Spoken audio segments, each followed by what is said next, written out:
The Black Studies program at Cleveland State University welcomes you to this season of Images, a public affairs radio forum dedicated to open dialogue on a variety of diverse topics of interest and issues of concern, which focus on the life and experiences of African Americans and all peoples of African descent.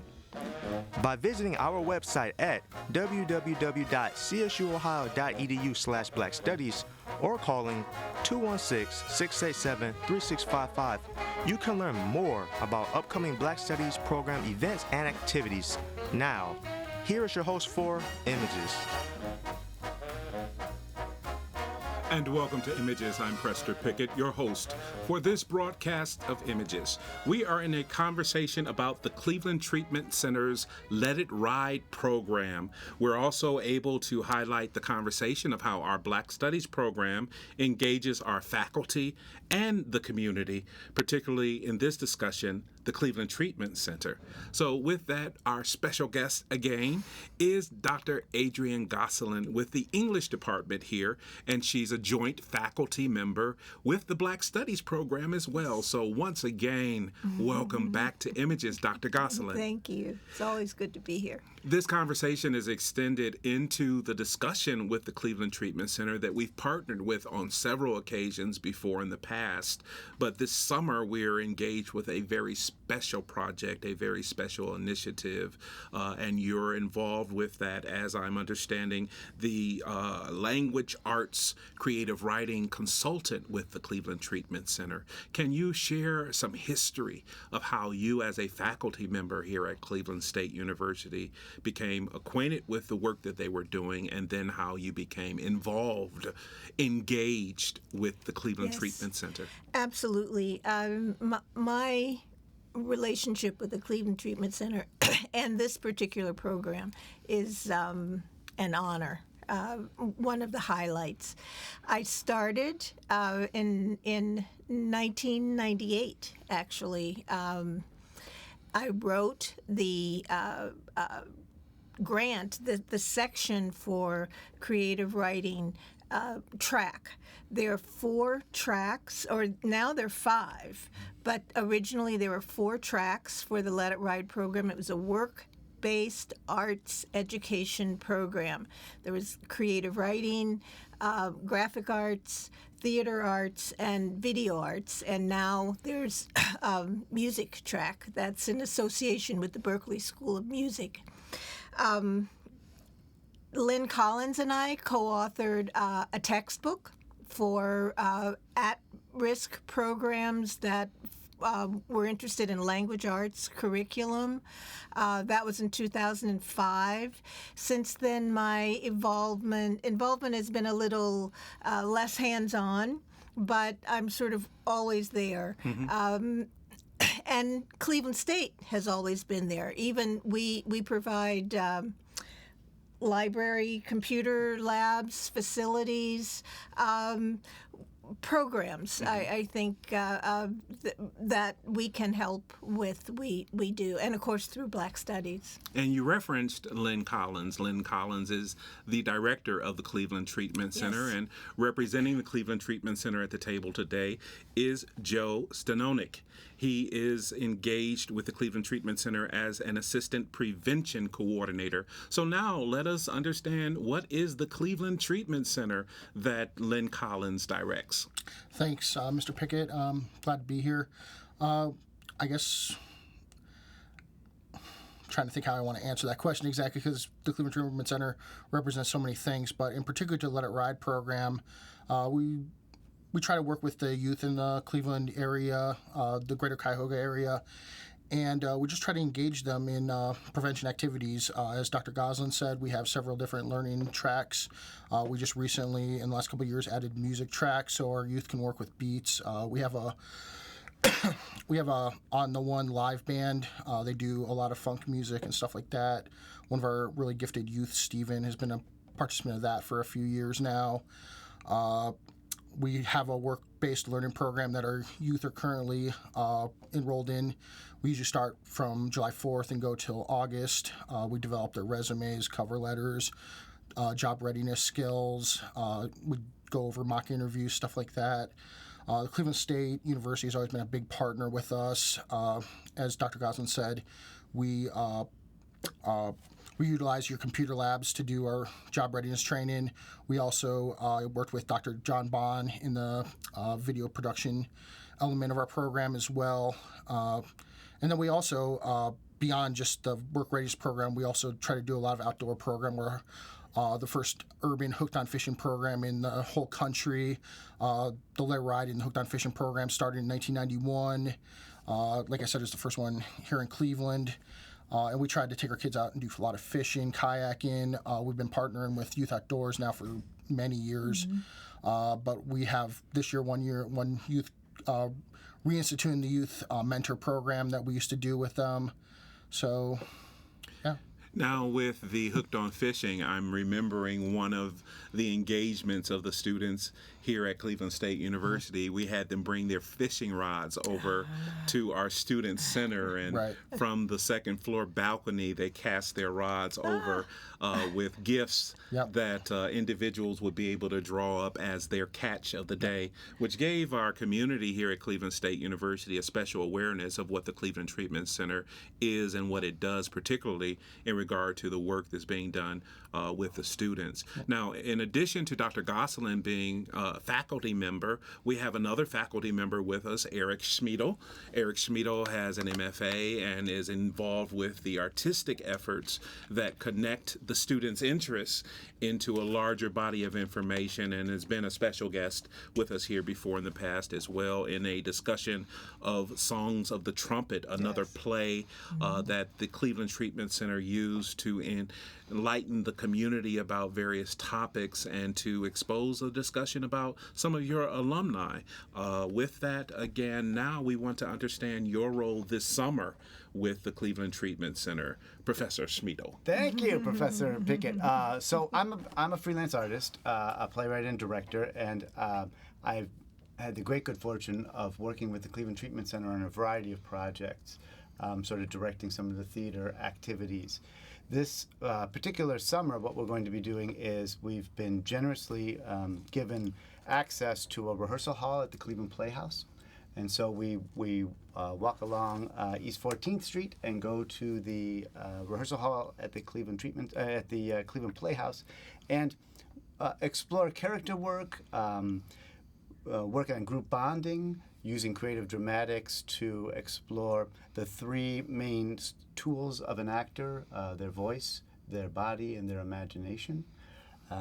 We're also trying to focus a little bit more on story creation this summer, because the main focus of the artistic activities that the students will be doing this summer will be the creation of a series of small, short films. So they're going to be writing their own films, and then actually doing all the mechanics of filming it, but they're also going to be the actors in each other's films. So my role in that process is to help them get the tools to be able to work as actors.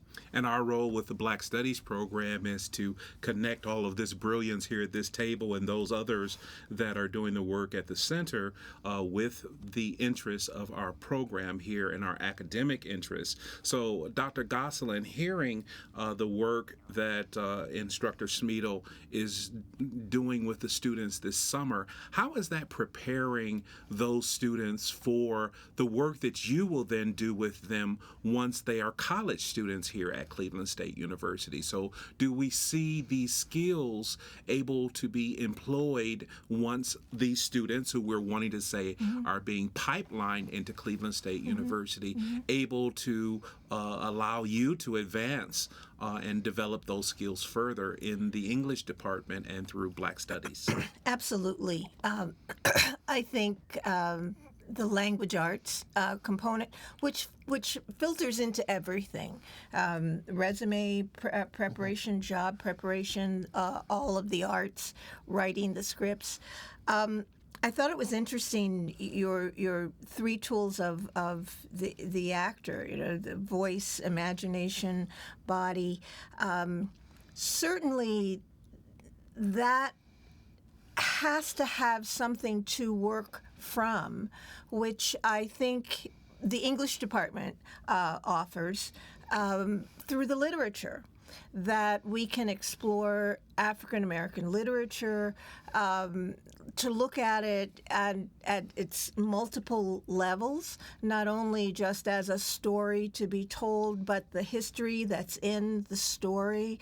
That was always the biggest challenge to African American writers, is how do we incorporate this history without putting everybody to sleep? Yep. And the production that's coming up, we haven't talked about this, Bluesman, which is based on a graphic novel, is really about social justice issues. And I think that students that come through programs like this have a deeper awareness of subtext, of the importance of cultural relevance for engaging learning. You have to be interested in what you're learning on every level. And the Bluesman, which we are going to through Black Studies, through the Class Dean's Diversity Council, we are trying to support both the play but also the literary component. We'll have student-led book discussion groups that we can give students credit for, and I think that it all works as a part. It all comes together so that students can learn, but they can learn things of substance that then as they mature, can pass on. I mean, we're all teachers, we're all learners. Each one teach one. Worked in slavery, and it works now. I mean, and that's what I think is at the core of any kind of culturally relevant program. It's a really great point. I'm sorry to interrupt, but two of the instructors who will be working like day to day with the students are also graduates of the Let It Ride program. So it is exactly what you're saying, Yes. Dr. Gosselin. And it's one of the things that's really impressed me about this program is the commitment to the students individually. I mean, it takes a lot of resources to focus as much as the Let It Ride program and the Cleveland Treatment Center does on each one of these young people. And Eric, you will have a chance to continue the conversation with some of our college students in the work that you're doing here on campus through the program, and I'll ask you to explain how your work will take those skills and an awareness of how those skills can be developed with our college students here at Cleveland State University. Sure. So, well, there's two things that I'll be doing this fall. So I have the great pleasure of directing the adaptation of Bluesman that Dr. Gosselin mentioned, which is a graphic novel that was produced and to great acclaim probably about 10 years ago. And it's the story is set in 1929, rural Arkansas, and it follows a young man who's this very gifted blues musician, but he was raised in a very repressive evangelical Christian background, and so he has all of that in him, but his real passion is for secular music and the blues. And so his journey is to try and come to terms with that. But of course, it's America, so his process of coming into terms with that has to deal with racial violence also.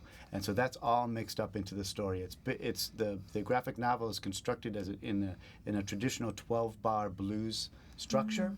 So each component of the story is another bar of the blues, and it follows a kind of blues song in that things look like they're going to go really great for Lem, the central character, and then he makes a wrong decision based on a young lady, and things go wrong. Things go very bad. And these high school students in the Let It Ride program are gaining the exposure of discussions that our college students are having. So again, they will have a level of comfort if they considered Cleveland State University in continuing their education. With that, Mr. Stanonik, Yes. The discussion of the prevention part of things. We have now these students, in addition to getting introduced to our Cleveland State University campus and the faculty that would be able to work with them. What is the other dynamic to what the Cleveland Treatment Center is able to record in terms of what it's doing for these students, in addition to introducing them to a college campus and the potential of coming to a Cleveland State University? What else are the bragging rights that the Cleveland Treatment Center has? Well, if I can go back for a second and just talk about the Bluesman, one of the things I find really interesting about the main character, the protagonist Lem, in that is that he kind of is a model for our students. That he's a character that kind of is on the right path and then falls off and then finds himself in a lot of trouble. I think that's really relatable to a lot of our youth. Then to answer your question about how we're trying to expose youth to our community, I think we try to do that in a variety of different ways. Cleveland State being one of those things. We try to expose them to different universities, kind of make them see that this is a possibility for you. We've been on the Cleveland State campus. We've been on the Tri-C campus. We've been on other campuses in the Northeast Ohio area. Over the years, I think it was about 5 years ago, we did a trip out to Arizona to do a Buffalo Soldier experience with I can't remember the organization off the top of my head, but we did that. We did that as well. We do a lot of Cleveland Indians games, a lot of Cleveland Cavaliers games, because our kids have never been to a professional sports game, so exposing them to that. We go to the Cleveland Art Museum usually once a year. We go to the Cleveland Natural History Museum. To expose them to finer things as well, to make them understand that they're part of that community as well, and that their taxpayer money goes to those kind of things, so they have every right to be there as anybody else in the community.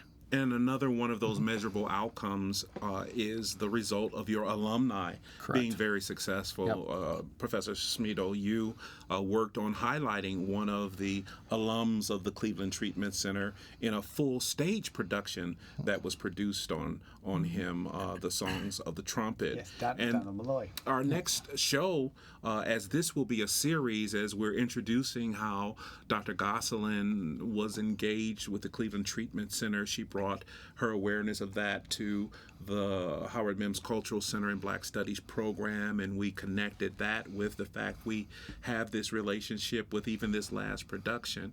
The opportunity now for the next show to involve other alumni. What are some of your other alumni success stories, and how will alumni be involved? Cleveland State alumni, hopefully, but we're talking about Cleveland Treatment Center alumni, even individuals who have worked with the Cleveland Treatment Center in the past, to those who have benefited from the investments that the Cleveland Treatment Center makes in the community. Alumni success stories, so we can track that in our next series. Well, we haven't really talked about necessarily about like doing another play like the Donald Malloy play in particular, but we do have a lot of like success stories. Gerald Wilkins was one of our graduates of our program.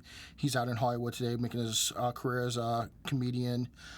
We have several of our alumni have went into social work. So like Antoinette Gray, Derek Turner are two examples. Mark McQueen's working with us. He's a graduate of our program. We've had several of our graduates go into, we've had people that went to law school that were graduates of our program. I believe Mr. Collins' daughter, Lauren Collins, who's a graduate of our program, is actually working out in San Francisco as a lawyer currently.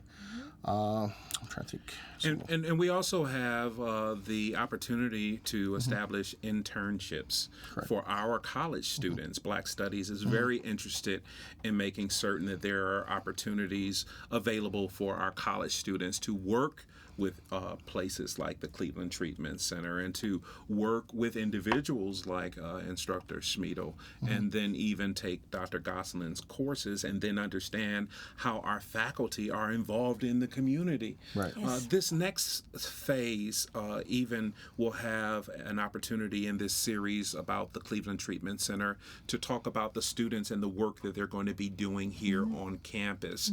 One of the things that they're doing right now, even as we're having this this conversation is observing the work that is being done by the engineer, Mr. Al Nozak, and the studio that he works in addition to this studio that we're recording in, and having that type of hands-on experience where they're seeing and meeting the professionals that are doing the work that's producing these type of shows, so that there are these technical skills in addition to the other skills that they're developing. And Dr. Gosselin. I would just like to jump in on the internship development. It's BST 490, I believe, through Black Studies. It's an internship. We're hoping to have it be coordinated with the Let It Ride program, which happens the second 6 weeks of our summer program, so that it can be, it would align itself perfectly. So many of the outdoor activities that Joe mentioned, I mean, the interns would be part of this. Outdoor activities, as well as helping with the academic components. In 2009 and 2010, I wrote a grant, undergraduate research grants, and we had two wonderful students, one from communications, one that was in psychology. So I think what's nice about this internship is that it doesn't have to be related to your major, but it helps our CSU undergraduates be able to extend what they're learning as a major in a field that's not necessarily what they're going into, but something that they're interested in. It broadens that undergraduate experience, and it is what civic engagement is about. Even with employment opportunities, Mr. Stanonik, we have Jason, who is a CSU alum, working and serving as a professional with the Cleveland Treatment Center. So again, we are seeing the benefit of having these relationships, and you're giving us a model for how we can connect with other entities like the Cleveland Treatment Center in the discussion of the next phase of the work that is going to be done with the students. So we're projecting them becoming the successful alumni. But now in the work that they're going to be doing this summer, what are the next things that they're going to do that they can look forward to, that our audience can look forward to, knowing that these young students enrolled in the Let It Ride program will be experiencing with you this summer? Well, mostly we'll just be doing our regular track stuff. So, like I said, developing the resumes and cover letters. We usually, about the third week of the program, which is coming up now, we usually start getting over to Cleveland State on a regular basis and doing our typing and developing the paperwork element of the program. Me and Derek Turner, who also works with the program, will probably be doing a lot of youth development stuff, so working on teamwork skills, leadership skills as well. So we like to get out to parks at least a couple times every year and try to do some of that. We're trying to put together some fly fishing trips to work with our youth. We have a gentleman that's working with our program. He's working with us in the spring that was really interested in helping us with fly fishing. It's really great because he's willing to do it for free, which is just amazing. It's just crazy that someone would want to come in and just work for free with kids, which is, I just warms my heart when I see stuff like that. In terms of the afternoons and working with the actual learning tracks, most of our youth are employed right now through the video and theater track. So I'll be working with Eric on developing, like you said, the small short videos and stuff like that. So let's hear now, Professor Schmido, what is a day like with the students? What do they actually do? Help us paint a picture for those who are only listening to the radio show and not enjoying this great broadcast through the visual images that are presented to accompany this presentation. What other things do we see the students doing when they are with you? Walk us through that activity. So basically, the past week, what we've been doing, as I mentioned, is exploring the three main tools of an actor. So how do they do that? So what we do is we'll do a warm up. We'll do because they're coming from a variety of different experiences, we get into the rehearsal hall, which is kind of like a little nest for us. It's a great gift that the Playhouse has given us because, you know, it's a straight up professional rehearsal hall. So it's a sprung floor. It's enclosed. It has sound curtains, so it's very quiet. There's one other rehearsal going across the hall from the Obama Theater, but it's a very quiet space. So we spend some time just getting centered, doing some breathing warm-ups, and then we do a physical warm-up, warming up all the aspects of our body. We'll do a vocal warm-up, and then we do a series of connecting games that get us to focus on each other. There's a pass the color game that we do. One of the ones that's Stephen, one of the graduates of the program, but one of the people going through the program in a senior level, he enjoyed last year. We did a game I called it Clue. Some people call it Murder, where you all sit in a circle and one person is the murderer, but you don't know who that person is. And the way they murder them is they blink at somebody, and then the game is you have to try and figure out who the murderer is. The lovely thing about that is it builds a sense of dramatic tension, but it also gets the young folks to kind of focus on each other and pay attention to each other, which you have boys who are teenagers or one graduating from teenageness. It can be a challenge in this setting to get everybody to kind of pay attention to each other, focus on each other, and work as a group. So exercises like that are really good. And then we'll do some more hardcore improv work, so creating characters. Last session, I gave them specific settings. I chose photographs of different places, and then we did an exercise where you take these Post-its, and I gave them different prompts, and they had to answer questions about those settings. There were about 10 of them. And then some of the prompts were about the setting, some of the prompts were about who might live in that setting, and then the last prompt was, there was a mystery that's happened here, what is the mystery?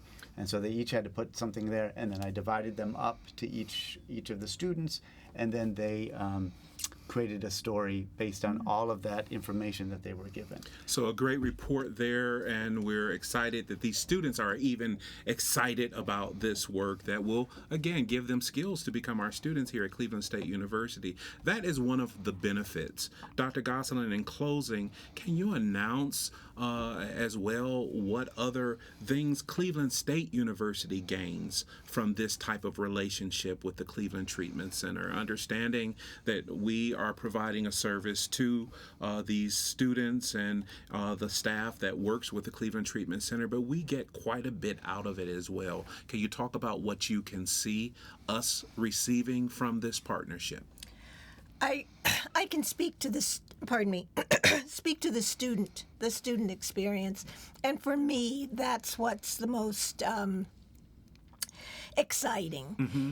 Students have no idea, and as it should be, you know, these are young adults, and they come in through fairly insulated experiences.